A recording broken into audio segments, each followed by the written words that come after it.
ভারতের তামিলনাড়ুর এক অভিনেতা নাকি সুপারস্টার যাকে বলে, সিনেমা করে, এর নাম কি জানি কই, থালাপাতি নাকি বিজয় নাকি থালাপাতি, এরকম নাম।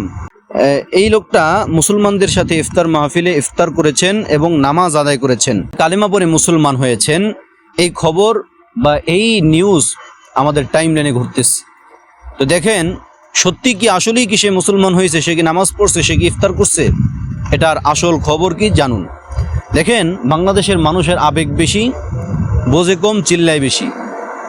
আজকে সে একটা ইফতার মাহফিলের আয়োজন করেছে, কারণ কি, তার একটা নতুন রাজনৈতিক দল করেছে। এখন মুসলমানদের সিম্পেথি পাওয়ার জন্য, মুসলমানদের ভোট পাওয়ার জন্য সে কি করছে, একটা ইফতার মাহফিলের আয়োজন করছে। সেখানে 3000-এর বেশি মুসলমানদেরকে দাওয়াত করছে ইফতার করানোর জন্য। এমনকি দেখেন কত বড় ধোঁকাবাজ, সে মুসলমানের সিম্পেথি পাওয়ার জন্য মুসলমানদের সাথে ইফতার করে, দোয়ায় শরিক হয়, এরপরে দেখা যায় নামাজের মধ্যেও দাঁড়ায়।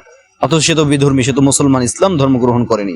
ভালো কথা, তার অন্তরে মূলত ইসলামের প্রতি যে মহব্বত বা ভালোবাসা এমনটা না, মূলত সে ইসলাম মুসলমানদের সিম্পেথি বা ভোট পাওয়ার জন্যই এমনটা করেছে।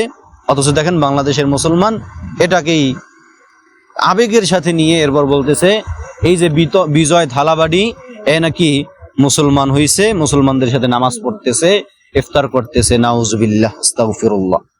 তো এই জন্য বাংলাদেশের মানুষ এগুলো বিধর্মীরা দেখলে হাসে, এগুলো হিন্দুরা দেখলে হাসবে, বলবে দেখ বাংলাদেশের মানুষ কেমন একটা মিথ্যা খবরকে তাদের ধর্মের জন্য, তাদের মুসলমান ইসলাম ধর্মটা কি এতই ছোট, ইসলাম ধর্মটা কি এতই বিপদে পড়ে গেছে যে একটা নায়ক, এই নায়কের মুসলমান হবে এবং এটাকে পুঁজি করে ইসলাম ধর্মের প্রচার করতে হবে। তো এই জন্য আমি বলতে চাই যে আবেগ কন্ট্রোল করুন।